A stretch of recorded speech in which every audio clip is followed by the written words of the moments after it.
Hello and welcome. Chances are, you have a smartphone within arm's reach right now. And on that phone, you might have an app designed to solve one of life's most persistent challenges: managing your money. It probably has a clean, modern icon. It might send you a satisfying little notification when your paycheck hits, or a slightly less satisfying one when your credit card bill is due. These finance apps have exploded in popularity, and for good reason. They arrive with a powerful promise. Disclaimer: the information presented is for informational purposes only and is not professional financial, investment, or tax advice. All investments involve risk and may result in partial or total loss. You should always conduct your own research and consult with a qualified financial professional before making any financial decisions. By viewing this video, you agree not to hold the creator liable for any loss or damage arising from your use of the information provided. To bring order to the chaos of your financial life, they offer sleek dashboards with colorful charts, real-time spending trackers, and automated budget categories.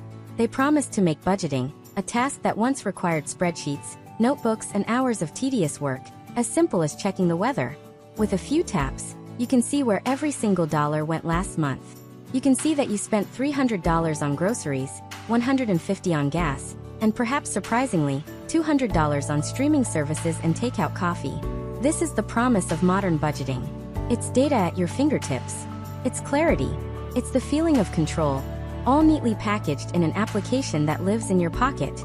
For many people across the United States, downloading one of these apps feels like the first, most important step toward financial wellness. And in many ways it is. But as we embark on this journey together, we're going to ask a critical question. It's the central theme of this entire series. Is that shiny app in your pocket the complete answer? Is a finance app all you need for effective, long-term budgeting in the US? The simple, and perhaps unsettling, answer is no. A finance app is a tool. It is an incredibly powerful, useful, and often essential tool. But a tool is only as effective as the person using it, and more importantly, the plan behind it. Think of it this way. Owning a high-end hammer doesn't automatically make you a master carpenter. You also need to understand blueprints, know which materials to use, and have a vision for what you want to build.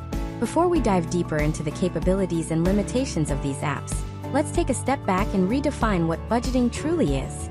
Because in the age of automation, it's easy to confuse tracking with budgeting. Tracking is looking at the past. Your app telling you that you spent 20% of your income on dining out last month is tracking. It's a financial report card. It's useful, certainly, but it's reactive. Budgeting, at its core, is proactive. It's the act of creating a plan for your money before you spend it. It is a conscious, forward-looking process where you tell your money where to go, instead of wondering where it went. A budget is a reflection of your priorities. It's the financial blueprint for the life you want to build. It's the bridge between your income today and your goals for tomorrow, whether that's buying a home, paying off student loans, saving for retirement, or simply reducing financial stress. The numbers on the screen of your app don't have any inherent meaning on their own. Their meaning comes from you. That $200 spent on coffee and takeout might be a sign of overspending to one person. To another, who has intentionally planned for it because it brings them joy and saves them time, it might be a perfectly reasonable part of their financial plan. The app can't tell the difference. It only sees the number. It lacks context. Your context. Throughout this series, we will explore this gap. The gap between the data the app provides and the wisdom required to use that data effectively. We'll examine the psychology behind our spending habits, the different budgeting philosophies that apps often don't account for, and the critical human element of financial management. We'll discuss when a simple app is perfectly sufficient, and when you might need to look beyond the screen for other resources, or even professional guidance. Now, a very important note before we proceed.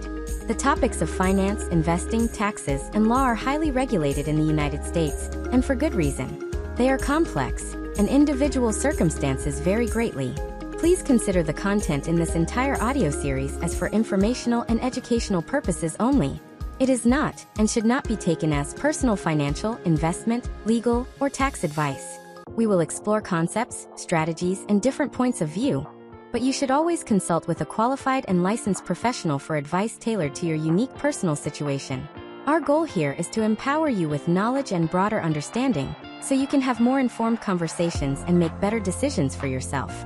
So while that finance app is a fantastic starting point, it's just that, a start. It's the compass, but you are still the captain of the ship. You have to set the destination. In our next chapter, We'll begin to explore the most important variable in this entire equation, the one thing the app can't fully quantify: you. We'll dive into the psychology of money and why our mindset is the true foundation of any successful budget. In our last chapter, we established a crucial idea. A finance app is a powerful tool like a compass, but you are the captain who must set the destination. Today, we're going to look at the invisible map you've been using your entire life to navigate your financial world, whether you realize it or not. It's the blueprint in your brain that dictates your feelings, reactions, and decisions about money. We're talking about the psychology of money, or what is often called your money mindset. If budgeting were purely about math, it would be simple. Income minus expenses equals the result. An app can do that math perfectly, but we all know it's not that simple. Our relationship with money is deeply emotional and complex. It's tangled up in our sense of security, freedom, success, and even our self-worth. This is why a perfectly logical budget can fall apart in the face of a stressful day, a celebratory mood, or a moment of peer pressure. Think about your own immediate, gut reaction to the word budget. For some, it inspires a feeling of order and control. For others, it sounds like a restriction, a financial diet that's bound to fail. And for many, it brings up feelings of anxiety, shame, or just plain confusion. None of these reactions are about math. They are about mindset. Our money mindsets are shaped over a lifetime. They are influenced by how our parents talked about money, the financial habits we observed growing up, our personal successes and failures, and the cultural messages we receive every day. These experiences create subconscious beliefs or money scripts that run in the background, guiding our financial behavior. Let's explore a few common patterns. As you listen, see if any of these resonate with you. This isn't about judgment, it's about awareness. First, consider the pattern of money avoidance. People with this tendency may feel that money is a corrupting or negative force. They might believe that they don't deserve to have a lot of money, or they may feel a deep sense of anxiety when dealing with financial matters. As a result, they avoid looking at their bank statements, they put off paying bills, and they might even subconsciously sabotage their own earning potential. For a money avoider, a budgeting app can feel like a source of stress. The constant notifications and data are a direct confrontation with the very thing they are trying to ignore. Then there's the opposite pattern, often called money worship. This is the belief that more money will solve every problem and lead to ultimate happiness. Someone with this script might be prone to taking on excessive risk in the hopes of a big payoff, or they may become a workaholic, sacrificing relationships and health in the pursuit of wealth. They might look at their budgeting app as a game to be won, focusing solely on growing the numbers without asking what the numbers are actually for. Another common script is relating money to one's status. In this view, self-worth is directly tied to net worth. The brands you wear, the car you drive, the neighborhood you live in, all become symbols of success. This can lead to a habit of overspending and living beyond one's means to maintain a certain image. For someone driven by status, a budgeting app can be a harsh reality check. The data on the screen might show that their lifestyle is unsustainable, creating a conflict between their financial reality and their desired identity. Finally, there's a pattern of money vigilance. This often manifests as extreme frugality, a constant anxiety about spending, and an intense focus on saving. While saving is a positive financial habit, this script can take it to an extreme, where the person feels guilty spending money on anything, even necessary items or things that would bring them genuine joy. They might check their finance app obsessively, feeling a rush of security from watching their savings grow, but unable to use their money to actually enhance their life. Most of us have a mix of these and other beliefs, and they can change over time. The key takeaway is this: your finance app has no idea about your personal money mindset. It's a neutral observer. It can tell you that you spent $500 at the mall, but it can't tell you why. Were you buying essentials for your family? Were you emotional spending after a bad week? Were you trying to keep up with friends? The app sees the transaction, but you hold the story behind it. This is where the real work of budgeting begins. It's about using the tool, the app, not as a judge but as a mirror. When you see your spending data, you can start to connect it to your mindset. You can ask the questions the app can't. What was I feeling when I made that purchase? Does this spending align with my actual goals, or is it just a habit? Is my saving pattern coming from a place of security or a place of fear? Understanding your money mindset is the first step toward creating a financial plan that doesn't just work on a spreadsheet, but works for you as a person. It allows you to build a budget with self-compassion and realism, one that accommodates your human tendencies instead of fighting against them. In our next chapter, we will take this newfound awareness and explore the practical side of planning. We'll look at several different budgeting methods, from the simple to the detailed, and discuss how you can choose a strategy that aligns with your personal financial psychology, using your finance app as the powerful ally it's meant to be. Welcome back. In our last chapter, we explored the invisible blueprint in our minds, our money mindset, and how it shapes our financial behaviors. We learned that an app can track our spending, but it can't understand the psychology driving it. Now that we've brought some awareness to the why, let's turn our attention to the how. How do we actually create a spending plan that works with our personality, not against it? Most finance apps, when you first set them up, default to a single method: meticulous tracking. They encourage you to connect all your accounts and categorize every single transaction, from your mortgage payment down to a 99-cent pack of gum. For some people, this level of detail is empowering. For others, it's completely overwhelming and a primary reason why they give up on budgeting altogether. The good news is that tracking is not the only method. It's simply a tactic. The strategy is the budgeting philosophy you choose to follow. Think of it like fitness. There are many ways to get healthy: running, weightlifting, swimming, yoga. There isn't one best way. There's only the best way for you. Similarly, there are numerous established budgeting methods. Let's explore a few popular frameworks, not as recommendations, but as examples of different ways to think about managing your money. First, there's a concept often called the 50/30/20 guideline. This is a popular starting point for people who want simplicity. The idea is to divide your after-tax income into three broad categories. 50% is allocated for your needs. These are the absolute must-haves: housing, utilities, essential transportation, and basic groceries. 30% is allocated for your wants. This is everything else that makes life enjoyable: dining out, hobbies, streaming services, vacations. Finally, 20% is directed towards financial goals, which typically include saving money, investing for the future, and paying down debt beyond the minimum payments. The power of this approach is its simplicity. You don't have to track every single coffee. You just need to ensure that your overall wants category stays around that 30% mark. A finance app can be a great tool here. You can customize your categories to group spending into these three main buckets and watch the percentages as the month goes on. This method can be a good fit for those who feel suffocated by too much detail and want a balanced, high-level view of their finances. Next, on the opposite end of the spectrum, is the zero-based budget. The philosophy here is that every single dollar of your income should be given a specific job. At the start of the month, you take your total income, and you assign every penny to an expense, a savings goal, or a debt payment until your income minus your outgoings equals zero. This does not mean you have $0 left in your bank account. It means every dollar is accounted for in your plan. This method requires a high level of intention and detail. It is for the person who wants to feel in complete control of their cash flow.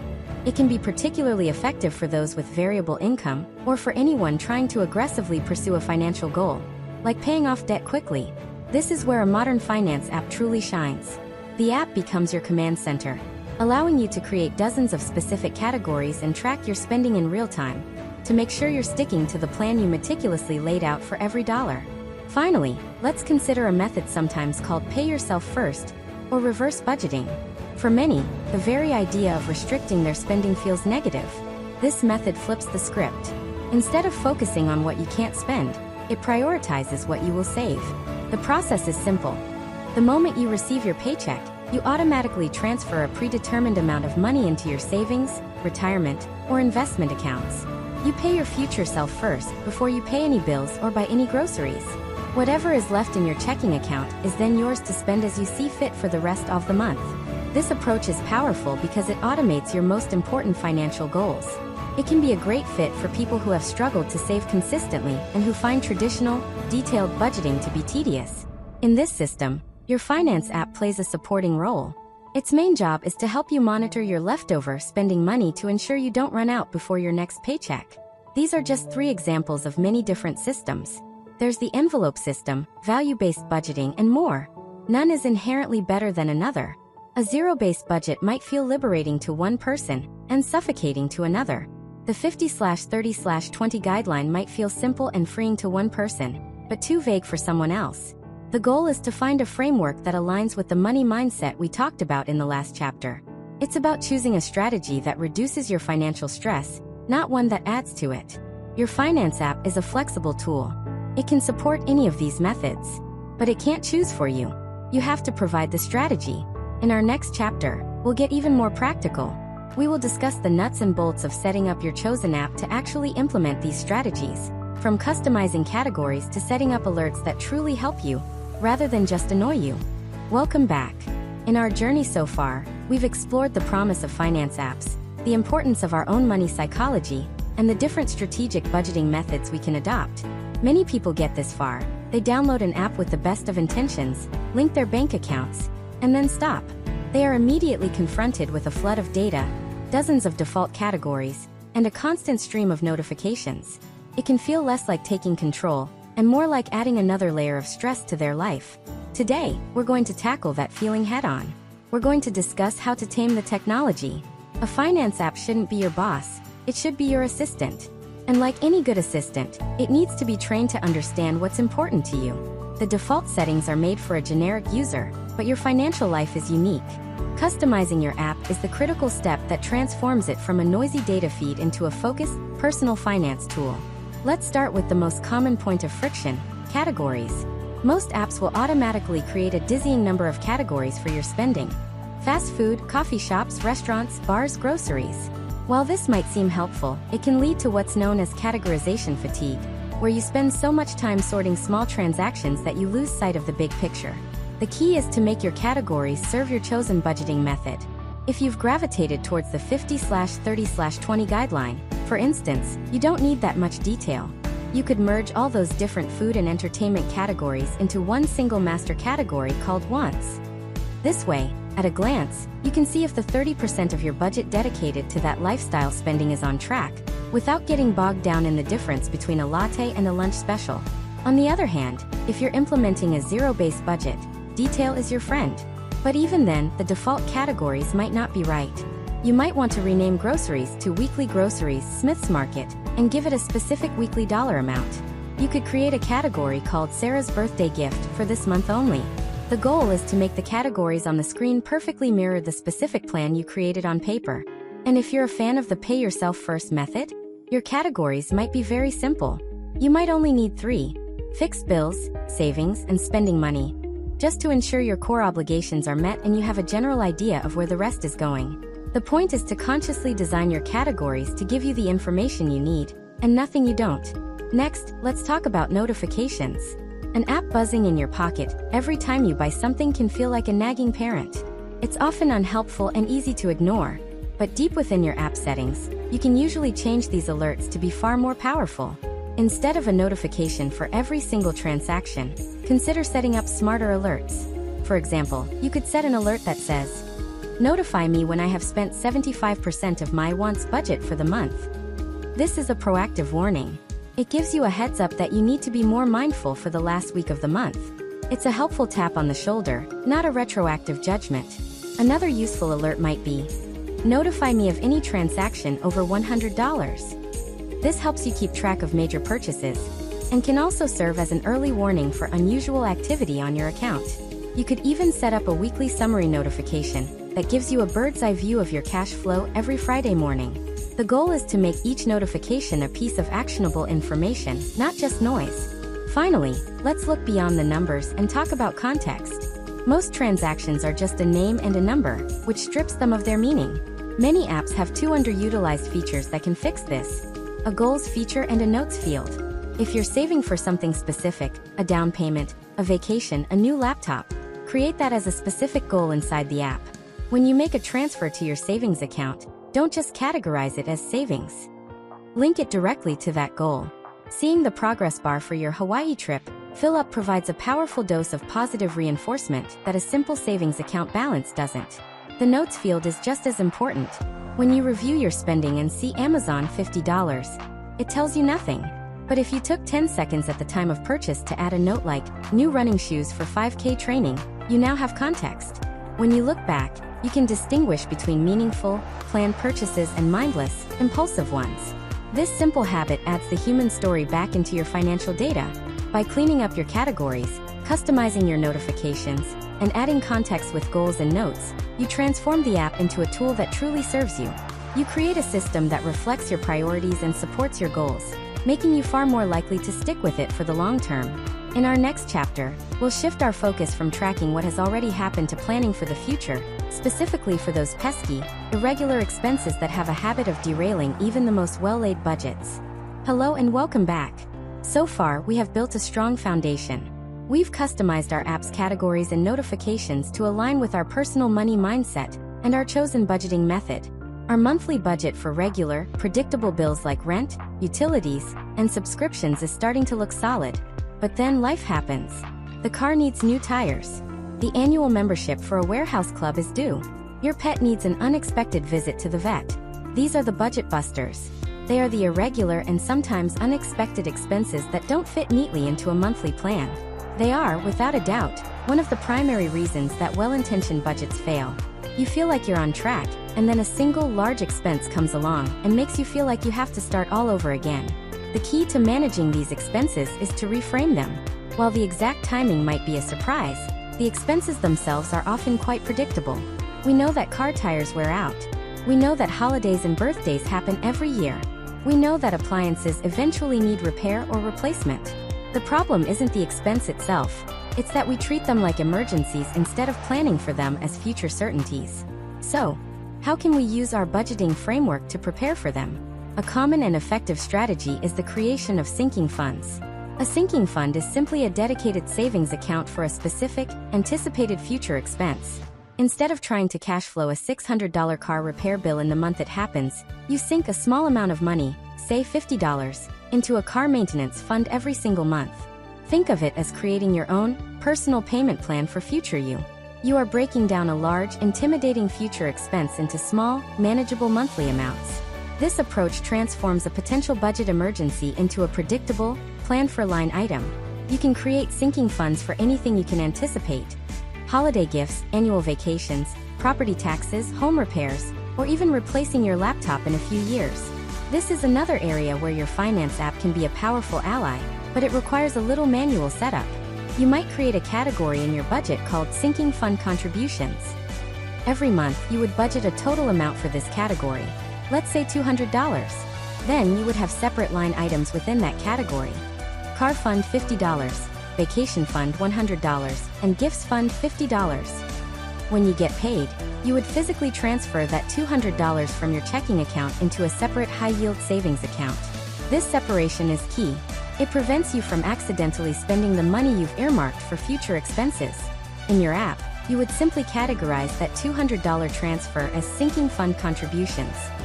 When it's time to actually buy the new tires, you would transfer the money back to your checking account to make the purchase. The expense has already been accounted for, months in advance, and your regular monthly budget remains completely undisturbed. Now, what about the truly unexpected expenses? The ones you can't possibly predict, like a sudden job loss or a medical emergency. This is where a different kind of fund comes into play: the emergency fund.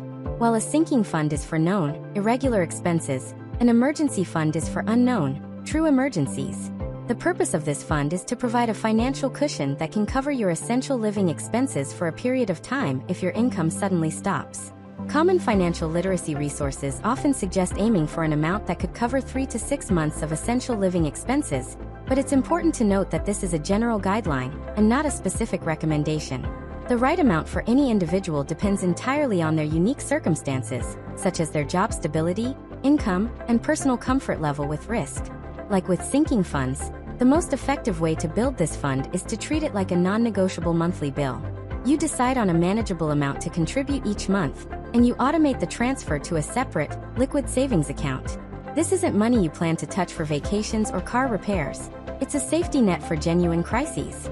By proactively planning for both the predictable irregular expenses with sinking funds and the unpredictable emergencies with an emergency fund, you build a resilient financial plan. You remove the shock and stress from these events and turn them into manageable financial occurrences. Your app helps you track the contributions, but the strategy, the decision to plan ahead, is what truly protects your budget. In our next chapter, we're going to address another critical topic that can significantly impact your budget: debt. We will explore different types of debt and discuss general concepts and strategies for managing it as part of a comprehensive financial plan. Hello and welcome back. In our last chapter, We talked about building a more resilient budget by planning for irregular and emergency expenses. But for millions of Americans, there's another major factor that dictates where their money goes each month, a financial reality that can feel overwhelming: debt. Student loans, credit card balances, car payments, mortgages. For many of us, a significant portion of our paycheck is already spoken for before we even think about groceries or savings. A budget that doesn't honestly and directly confront the topic of debt is an incomplete budget. It's like trying to navigate a map without acknowledging a giant mountain in the middle of your path. Your finance app, by its very nature, makes this reality clear. It diligently tracks the money leaving your account each month for these payments. It shows you the numbers in black and white. This visibility, while sometimes uncomfortable, is the necessary first step toward creating a plan. Before we discuss strategies, it's helpful to understand that not all debt functions in the same way within a budget. Generally speaking, we can think about two broad categories. First, there's installment debt.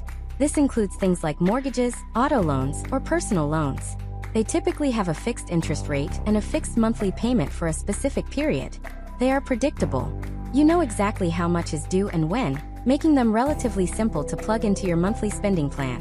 The other category is revolving debt, with the most common example being credit cards.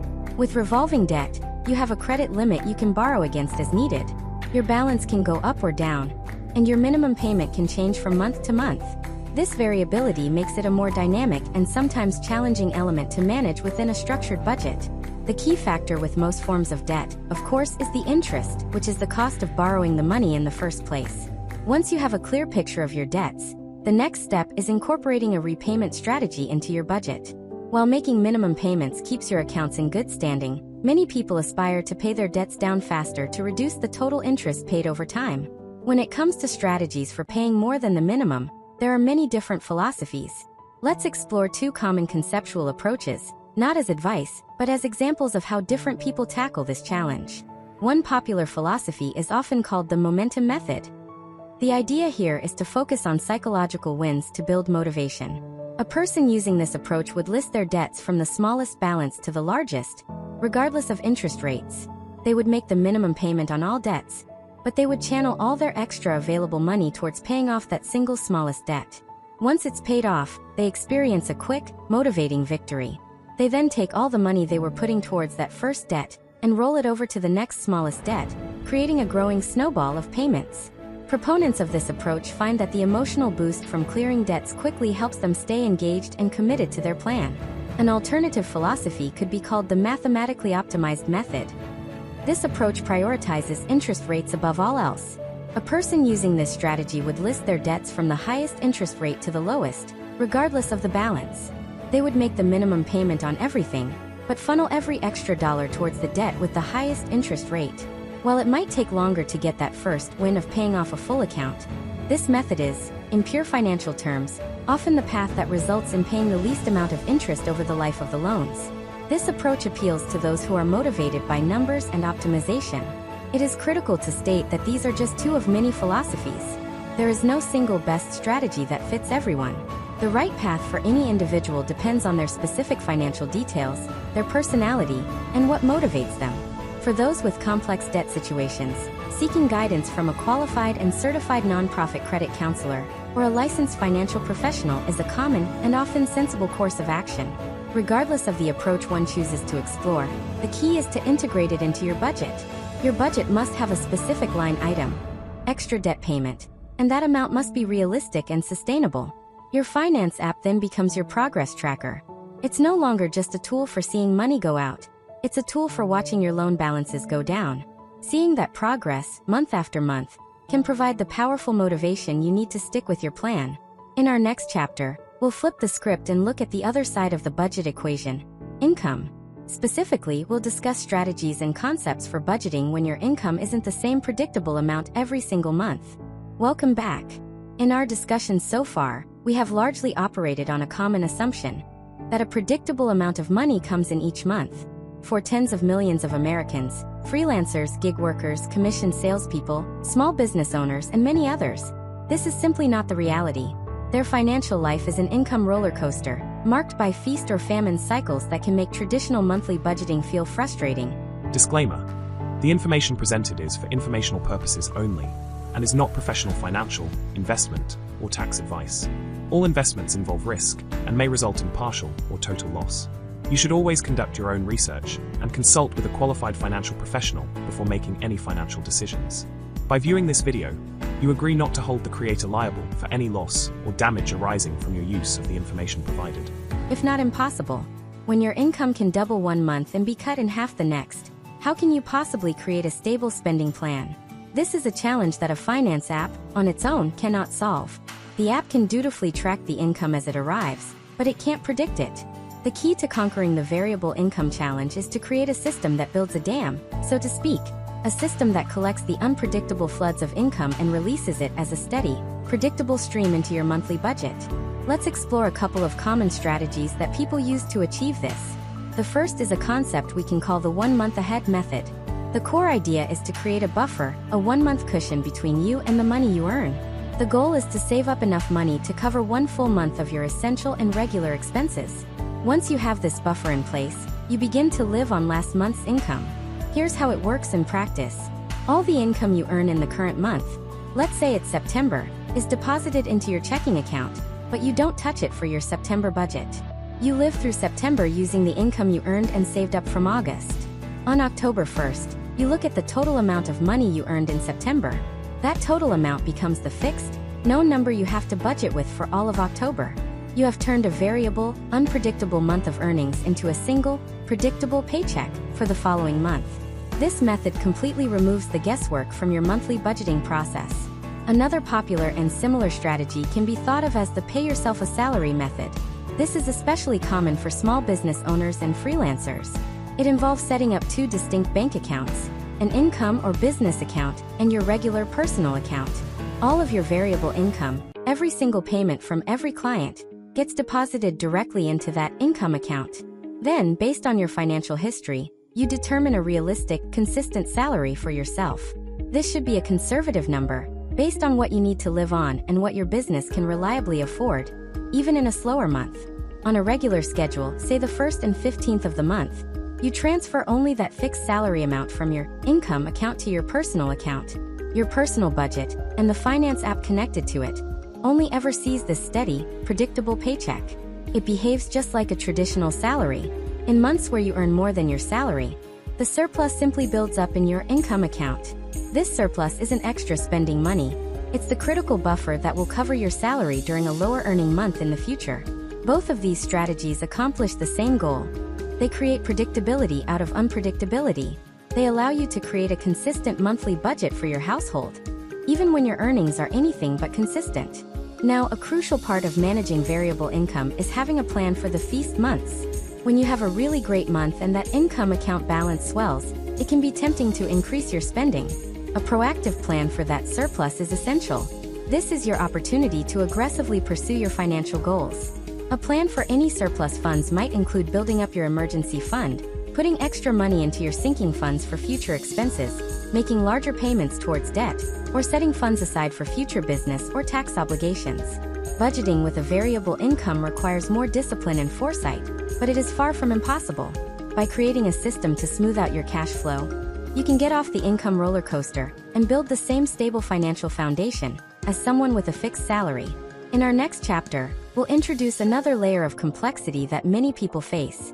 We'll move from managing a single financial picture to navigating two, as we discuss general approaches and common challenges of budgeting with a partner. Welcome back. Thus far in our series, we've treated budgeting as a solo activity, one person, one app, one set of financial goals. But for many, if not most of us, our financial lives are intertwined with someone else's. Combining your life with a partner means combining your financial worlds as well. And this can be one of the most challenging aspects of a relationship. It's often said that money is a primary source of conflict for couples, but the conflict is rarely about the numbers themselves. It's about what the numbers represent. Different values, different fears, and different dreams. It's about a lack of communication and the absence of a shared plan.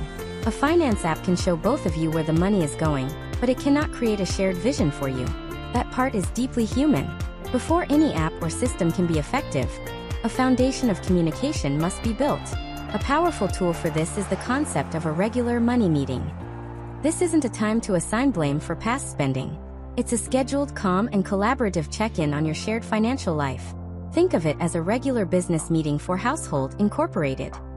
It's a time to review the budget, check in on progress toward shared goals, and discuss any large expenses coming up in the next month. By making it a routine, you remove the emotion and drama from financial conversations and turn them into a normal part of your life together. Once you have a basis for communication, you can decide on the logistical system for managing your day-to-day cash flow. There is no single right way for a couple to merge their finances. The best system is simply the one you both agree on, and that works for your relationship.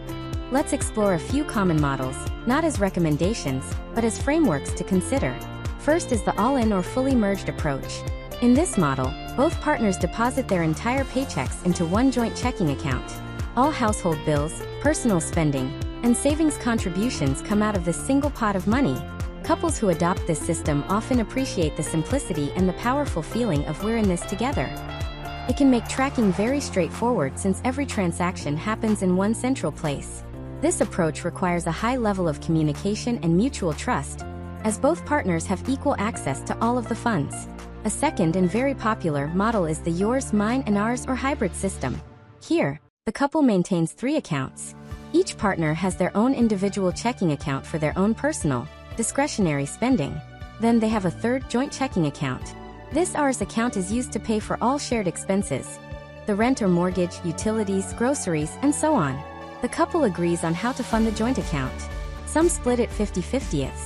Others contribute a percentage of their income, which can feel more equitable if one partner earns significantly more than the other. The beauty of this system is that it creates both teamwork and autonomy. You're working together on the shared household budget, but you don't need to consult each other about every small personal purchase made from your individual accounts. A third model is the separate but equal approach. In this system, the couple may not have a joint account at all.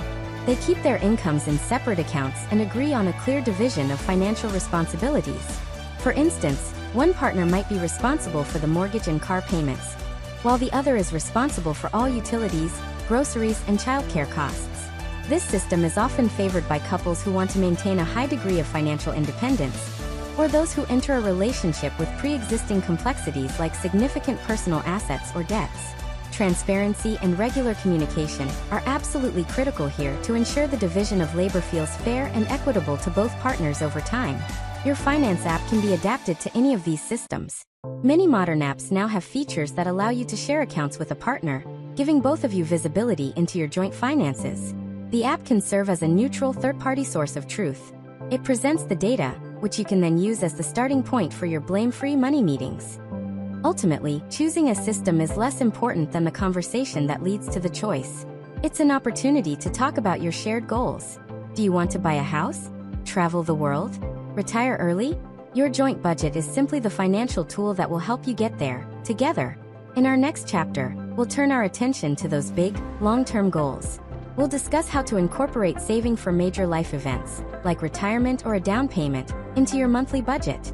Hello and welcome back. So far in our series, we've spent a lot of time in the weeds of budgeting, categorizing transactions, managing monthly bills, and planning for irregular expenses. These are the essential, day-to-day mechanics of financial management. But today, we're going to lift our heads up and look toward the horizon. Because the ultimate purpose of a budget isn't just to manage this month's money. It's to build the life you want in the future. Every dollar you track, every spending decision you make, is a building block for your long-term goals. Those goals might be tangible, like saving for a down payment on a home, funding a child's education, or starting a business. Or they might be more abstract, like achieving a certain level of financial independence or ensuring a comfortable retirement. A budget is the tool that transforms these distant dreams into a concrete, actionable plan. The first and most important mental shift is to view your long-term savings not as what's left over at the end of the month, but as your most important, non-negotiable bill. This is the bill you owe to your future self. This is the essence of the pay yourself first principle we've touched on before. Before you budget for wants, and sometimes even before you pay other bills, you allocate money towards your major life goals. The challenge with long-term goals is that they can feel enormous and intimidating. A goal like retire comfortably is so vague it's almost impossible to act on. The key is to break it down into something you can manage within your monthly budget. For a goal like a down payment on a house, one might start by researching a target amount. Then, by setting a target date, they can work backward to calculate a specific monthly savings goal. Suddenly, the intimidating goal of saving tens of thousands of dollars becomes a much more manageable monthly budget line item of a few $100s. It has a name, a number, and a place in your plan. When it comes to the goal of retirement, the principle is the same from a budgeting perspective. The focus is on consistently and repeatedly allocating a portion of your income towards retirement savings accounts. The budgeting process is concerned with the act of saving. It ensures that every single month, a certain amount of money is moved from your income to your retirement accounts. The specific types of accounts, investment choices, and financial strategies are complex topics that fall outside the scope of budgeting itself. These are areas where individuals often seek guidance from qualified and licensed financial professionals to create a personalized plan. The most powerful tool for achieving these long-term goals is automation. Willpower is a finite resource. If you have to manually decide to save money every single month, there will be times when you just don't feel like it. Automation removes that decision. You can set up automatic transfers from your checking account to your savings or investment accounts that happen on the same day you get paid. The money is moved before you even have a chance to miss it. This is how you put your financial plan on autopilot and ensure that you are always consistently working toward your future. So, where does your finance app fit into this? First, it's your tracking and accountability partner. You create a category in your budget called Future Goals or Retirement Savings. The app will track your automated transfers and show you that you are hitting your monthly target. This provides crucial positive reinforcement. Second, for specific savings goals like a down payment or a new car fund, many apps have a goals feature that acts as a visual progress bar. Watching that bar get closer and closer to 100% can be an incredibly powerful motivator. However, it is vital to understand the limits of your app. A budgeting app is a tool for managing your cash flow. It is not a retirement calculator or an investment advisor. Its job is to help you execute the saving part of your plan. The investing part of the plan, which involves concepts like risk tolerance and asset allocation, is a separate and distinct discipline. By making your future goals a non-negotiable part of your monthly budget, and by automating the process, you build a bridge between your financial life today and the one you aspire to have tomorrow. You ensure that your daily actions are in perfect alignment with your deepest aspirations. In our next chapter, we'll return to the present and explore the psychology of sticking to your budget day in and day out. We'll discuss common behavioral traps that can derail our best intentions, and talk about strategies to keep ourselves on track. Hello and welcome back. At this point in our series, you might have a perfectly structured budget. You've chosen a method, customized your app, and you have a clear plan for your long-term goals. In a perfect world, that would be the end of the story. You would simply follow the plan, and financial success would be inevitable. But we don't live in a perfect world. We live in the real world, and we are human. This brings us to the most unpredictable, frustrating, and important variable in the entire budgeting equation: our own brain. We can have the best plan in the world, but our very human tendencies can get in the way. This chapter is about understanding some of those common behavioral traps, not as a source of guilt, but as a source of empowerment. When you understand why you deviate from the plan, you can build systems to help yourself stay on track. Let's start with a phenomenon known as decision fatigue. Throughout the day, your brain makes hundreds, if not thousands, of small decisions. What to wear, which email to answer first, what to eat for lunch. Each of these decisions uses up a little bit of your mental energy and willpower. By the end of a long day, your willpower is depleted. This is why you're far more likely to make an impulse purchase online at 9 p.m. than at 9 a.m. Your tired brain looks for the easiest path, which is often the path of instant gratification. A key strategy to combat decision fatigue is to reduce the number of financial decisions you have to make each day. This is where automation is your best friend. When your savings are transferred automatically and your bills are paid automatically, you've eliminated those decisions from your plate. The good choice becomes the default choice. Similarly, simple planning, like deciding on your week's meals in advance, can reduce the temptation to order expensive takeout after a long day at work. Next, let's talk about a familiar feeling we can call the what the heck effect. It goes like this: you have a strict lunch budget, but you get talked into going out for an expensive meal with coworkers. You've broken your rule. A little voice in your head then says, well, I've already blown my budget for today, so what the heck, I might as well get that expensive coffee and a fancy dessert on the way home too. A small slip-up snowballs into a major deviation from your plan. This all-or-nothing thinking is a common budget killer. One way people counteract this is by building imperfection into the budget. This can take the form of a miscellaneous or buffer category. By setting aside a small amount of money for unplanned spending, you give yourself permission to be human. You can go for that lunch without feeling like a failure because you have a fund specifically for it. This transforms a budget from a rigid cage into a flexible guideline, making you far more likely to stick with it. Finally, let's discuss the concept of painless spending. Think about the psychological difference between handing over a crisp $20 bill for a purchase versus tapping your phone on a card reader. When you pay with physical cash, your brain registers a tangible sense of loss. You see the money leave your hand. But when you use a credit card or a digital wallet, the transaction is abstract. It's just a tap or a click.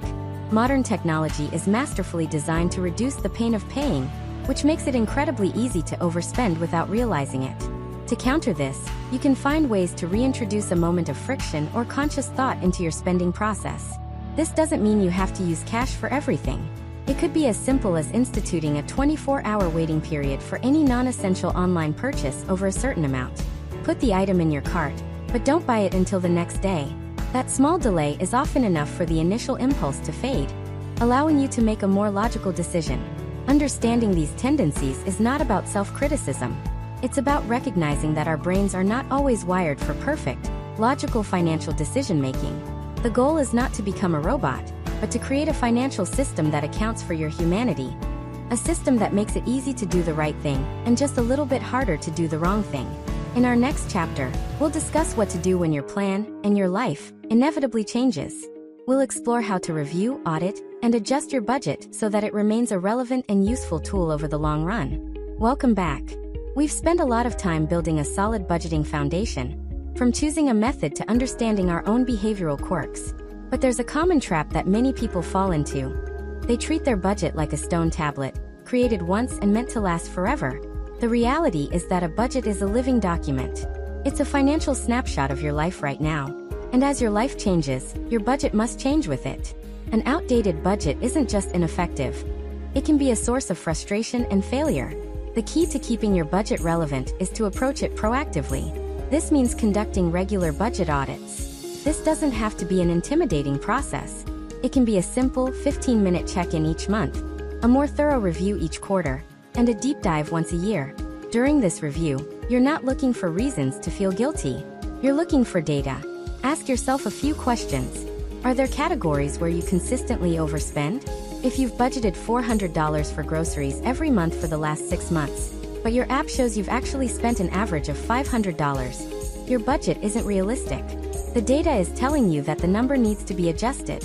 Conversely, are there categories you consistently underspend in?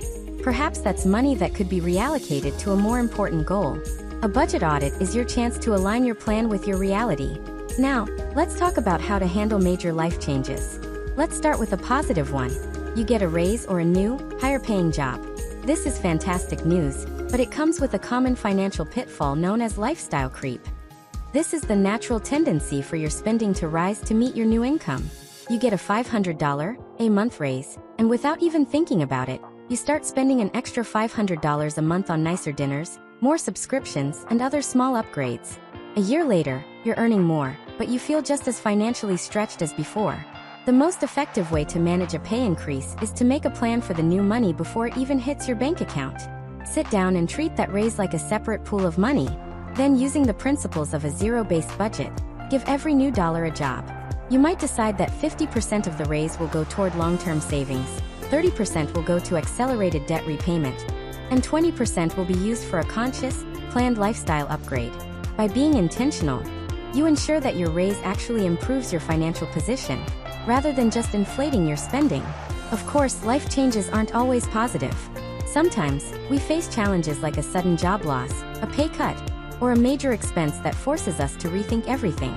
In these moments, the budget becomes a tool for financial triage. The goal is to create a temporary, bare-bones budget that focuses exclusively on your core needs. The first step in this process is to clearly identify those core needs: shelter, essential utilities, basic food, and necessary transportation. This is where the distinction between wants and needs becomes critically important. The second step is to temporarily pause or drastically reduce spending in all want categories. This can mean canceling subscriptions, putting a hold on entertainment expenses, and eliminating dining out. This is a short-term, defensive strategy designed to protect your financial foundation during a difficult period. In these situations, communication can also be a key step. Many lenders, landlords, and utility companies have hardship programs available for their customers, but they can't help if they don't know you're struggling. Reaching out to see what options might be available is a common step people take when facing financial uncertainty. Whether the change is positive or negative, the principle is the same. Your budget is your tool to navigate the situation with intention. Its true power isn't in its rigidity, but in its flexibility. It's the framework that allows you to respond to life's inevitable ups and downs in a controlled, proactive way, rather than a panicked, reactive one. In our next chapter, we'll zoom out from our personal budget and look at how our financial habits are viewed by the outside world. We'll discuss the concepts of credit reports and credit scores, explaining what they are and how they connect to the budgeting habits we've been building. Hello and welcome back. Up to this point, our entire conversation has been internal.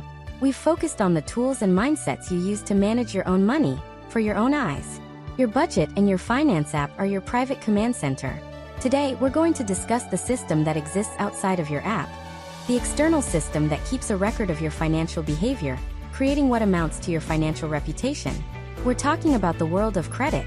Understanding the basics of the credit system is a key piece of financial literacy in the United States. While your budget helps you manage your money, your credit history influences your ability to access financial products and services in the future. Let's start with the foundation, the credit report. Think of your credit report as your financial report card. It's a detailed historical record of how you have managed debt and credit over time. In the US, there are 3 major credit bureaus, Equifax, Experian, and TransUnion, that independently compile and maintain these reports on consumers. Your report contains a list of your credit accounts, both open and closed. This includes credit cards, student loans, auto loans, and mortgages. For each account, it lists the lender, your payment history, the current balance, and your credit limit. It also contains certain public records, such as bankruptcies. It's important to understand that your credit report is a factual history. It is a record of past actions. Under federal law, you are entitled to access a free copy of your credit report from each of the 3 major bureaus once every 12 months through the official, government-authorized website, annualcreditreport.com. Reviewing this report allows you to see the information that lenders have about your credit history. Now, if the credit report is the detailed report card, the credit score is the final grade. A credit score is a 3-digit number, typically ranging from 300 to 850, that is generated by a mathematical formula that analyzes the information in your credit report at a specific point in time. It is a snapshot, a summary designed to give lenders a quick way to assess a person's credit risk. There are several different scoring models, but the most well-known are the FICO score and the Vantage score. While the exact formulas are proprietary, they generally consider a similar set of factors. Let's discuss these factors in a conceptual way. This isn't a guide on how to manage a score, but an explanation of the components that are generally considered. First and foremost is payment history. This factor looks at whether you have made your past payments to lenders on time, according to the terms of your agreements. Another significant factor is often referred to as amounts owed or credit utilization. This concept is most relevant to revolving credit, like credit cards. It looks at the amount of debt you are carrying relative to the total amount of credit you have available. Third is the length of credit history. This factor considers how long you have been using credit. It looks at the age of your oldest account and the average age of all your accounts combined. A fourth component is credit mix. This looks at the different types of credit accounts you have. For example, have you had experience with both installment loans, which have fixed payments, and revolving credit accounts? Finally, a factor known as new credit is also considered. This part of the score looks at how many new credit accounts you have recently opened or applied for. So, how does all of this connect back to the budgeting habits we've been building throughout this series? The connection is direct and powerful. Your budget is the proactive tool you use today that helps shape the credit report of tomorrow. A well-managed budget helps you plan for your payments, ensuring you have the funds available to pay them on time, which relates to your payment history. Your budget is also the tool you use to manage your spending and decide how much debt you are comfortable carrying, which connects to the amounts owed factor. By planning for your financial needs, you can be more strategic about your long-term goals, which can influence how and when you apply for new credit. In essence, the responsible financial habits you build through budgeting, planning, tracking, and aligning your spending with your income are the very foundation of a sound financial reputation. In our next chapter, we're going to tackle some of the most common myths and misconceptions about budgeting, using the knowledge we've built to separate fact from fiction. Welcome back. Throughout this series, we've explored the tools, methods, and mindsets behind effective financial management. Yet for many people, the very word budget still comes with a lot of baggage. It has a reputation problem. This reputation is built on a foundation of myths and misconceptions that can prevent people from even starting. Today, we're going to put some of those common myths under the microscope and separate fact from fiction. Myth number 1. Budgeting is only for people who are struggling with money. This is the idea that if you have a decent income and can pay your bills on time without going into debt, you don't need a budget. The thinking is that budgeting is a remedial tool for financial emergencies only. The reality, as we've discussed, is that a budget is not just a defensive tool, it's an offensive one. It's not about survival, it's about intention. A budget is simply a plan for your money. High-income earners use budgets to optimize their savings and investments. Entrepreneurs use budgets to manage cash flow and grow their businesses. A budget is a tool for anyone at any income level who wants to be in conscious control of their financial life and align their spending with their most important goals. It's the difference between your finances just happening to you and you happening to your finances. Myth number 2. A budget means I can never spend money on fun things. This is perhaps the single most persistent myth. It paints a budget as a financial straitjacket, designed to strip all joy from your life and force you to live on nothing but the bare essentials. A well-designed budget does the exact opposite. It gives you permission to spend money on fun without the guilt. By consciously allocating a portion of your income to wants, whether that's dining out, hobbies, or travel, you are intentionally making room for joy. The goal of a budget isn't to eliminate spending on things you love. It's to ensure that this spending doesn't prevent you from achieving your other important goals, like saving for the future or paying down debt. It helps you find a balance, turning impulsive, guilt-ridden splurges into planned, enjoyable experiences. Myth number 3. Budgeting takes too much time and is way too complicated. Many people picture hours hunched over a kitchen table with a calculator, a pile of receipts, and a complex spreadsheet. In the past, this wasn't far from the truth, and it was a major barrier for many. This is where modern technology, the very topic of our series, has been a game changer. A finance app automates the most time-consuming part of the process: tracking and categorizing transactions. Yes, there is some work up front to set up your system and customize it to your liking, as we discussed in Chapter 4. But once it's up and running, the ongoing maintenance can be surprisingly minimal. For many, a 15-minute check-in once a week is all it takes to stay on top of things. Furthermore, as we saw with methods like Pay Yourself First, your budgeting system can be as simple or as detailed as you want it to be. Myth number 4. My budget will fail if I'm not perfect. This is the all-or-nothing mindset we explored in our chapter on behavioral psychology. People believe that if they overspend in one category, even by a small amount, they've failed. The budget is broken, so they might as well just give up entirely until next month. The truth is, a budget is a guideline, not a pass or fail exam. It is a tool for learning. When you overspend, you haven't failed. You've just created a data point. That data point invites a question. Was my budget unrealistic in that category? Or was my spending out of alignment with my priorities? An overspend is simply a signal to review and adjust. The most successful budgets are not the ones that are followed perfectly, but the ones that are flexible and can adapt to real life. By letting go of these myths, we can see a budget for what it truly is: a tool of empowerment, designed to provide clarity, reduce stress, and help you use your money to build the life you truly want. In our next chapter, we will finally begin to answer the central question of our series. We know an app is a powerful tool, but is it all you need? We'll explore the other resources and forms of knowledge that can complement your app and create a truly holistic financial plan.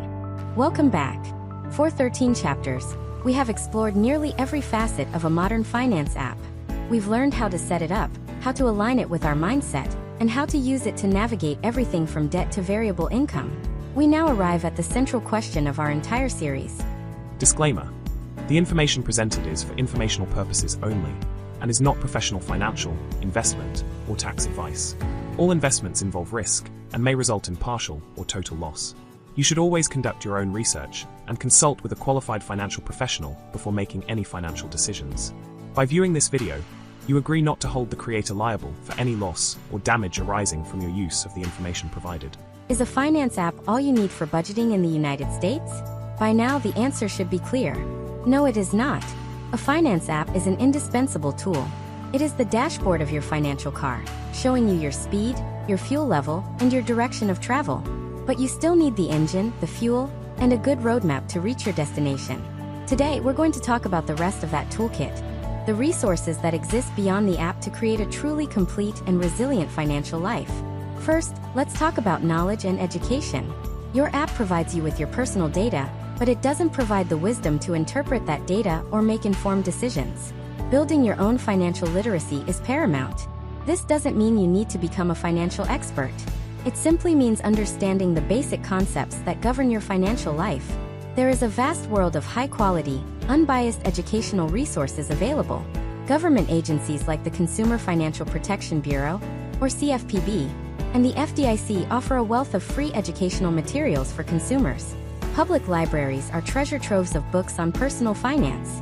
Reputable podcasts and articles from established financial educators can help you understand complex topics in simple terms. Investing in your own knowledge is one of the most valuable financial moves you can make. Second, let's consider the financial products that work in concert with your budget. Your app is for planning and tracking, but your money needs a place to live and grow. Your budget might tell you to save $100 for your emergency fund, but the app itself doesn't hold that money. You need a separate account for it. For goals like an emergency fund or sinking funds, many people explore options like high-yield savings accounts, which are designed to be safe, accessible, and potentially offer higher interest rates than a standard checking account. For long-term goals like retirement, a different set of tools, known as retirement accounts, are designed with features that may include tax advantages to encourage long-term saving. Your budget, created and tracked in your app, is the command center that directs the flow of money among these various accounts. Finally, we must acknowledge the role of professional guidance. A finance app is a powerful do-it-yourself tool, and for many people, it's enough for their day-to-day financial management. However, there are times when life's complexities call for a human expert. The app can show you that you have debt, but if that debt feels overwhelming, a certified nonprofit credit counselor is a professional who is trained to help individuals create a workable debt management plan. The app can help you track your retirement savings contributions, but a qualified and licensed financial advisor or planner is a professional who can help you create a comprehensive retirement and investment strategy tailored to your specific goals and risk tolerance. For complex tax situations that go beyond standard preparation, a certified public accountant, or CPA, is the relevant expert. It is essential to understand that this is not a recommendation to seek out these services, but rather an explanation that these professions exist to provide specialized knowledge. When considering professional help, it is always prudent for an individual to research credentials, understand how the professional is compensated, and ensure they are a good fit for their specific needs. So a finance app is not all you need. A truly robust financial system consists of 4 pillars. A powerful tool for tracking, which is your app, a foundation of knowledge and education, the right financial products for your goals, and the wisdom to know when to seek professional human guidance. The app is your co-pilot, but you are and always will be the pilot. In our final chapter, we will bring everything together. We'll summarize our journey and leave you with a lasting framework for making budgeting a sustainable, positive, and lifelong habit. And so we arrive at the end of our journey together. 15 chapters ago, we began with a simple question, born from the modern world of technology. Is a finance app all you need for budgeting in the US? We've explored that question from every angle, diving into the technology, the psychology, the methods, and the myriad complexities of our financial lives. We've learned that a finance app is a revolutionary tool. It takes the most tedious part of money management, the tracking and categorization, and makes it nearly effortless. It gives us a clear, real-time picture of our financial reality, a feat that was unimaginable for previous generations. But the ultimate answer to our question is a clear and resounding no. An app is not all you need. What you truly need, the one thing that can transform your financial life, is to step into a new role. The role of the Chief Executive Officer of your money. Think about it. A CEO doesn't just look at data reports. They set the vision. They create the strategy. They make the final decisions. Your finance app is your best employee. It's your chief financial officer, diligently gathering data and presenting you with reports. But it cannot set the vision for your life. That is your job. Throughout our time together, we've outlined what it means to be that CEO. It means shifting your perspective from reactive tracking to proactive planning. It's the difference between looking at your app and wondering where your money went, and creating a budget that tells every single dollar where to go. It means understanding that your mindset is the foundation of your entire financial house. A budget is not just a math problem, it's a behavioral one. By understanding your own money scripts and psychological tendencies, you can build a system that works with your human nature, not against it. It means embracing flexibility over rigidity. A budget is not a cage you lock yourself in. It is a dynamic, adaptable roadmap that helps you navigate the twists and turns of life. A failed budget is not a sign of personal failure. It's simply a sign that the plan needs to be revised to fit a new reality. And finally, it means recognizing the app for what it is. Your co-pilot, not the pilot. The app can automate and alert and organize, but you provide the context. You provide the goals. You provide the why. You are the one who decides what a meaningful life looks like, and the budget is simply the tool you use to allocate your resources, your money, your time, and your energy to build that life. Achieving financial wellness is not a destination you arrive at one day. You won't wake up and say, "I'm done budgeting." It is an ongoing practice, a habit you cultivate over a lifetime, much like physical fitness or healthy eating. It's a series of small, consistent actions that over time lead to profound results. It's the 15-minute weekly check-in. It's the quarterly budget review. It's the annual conversation with your partner about your shared goals.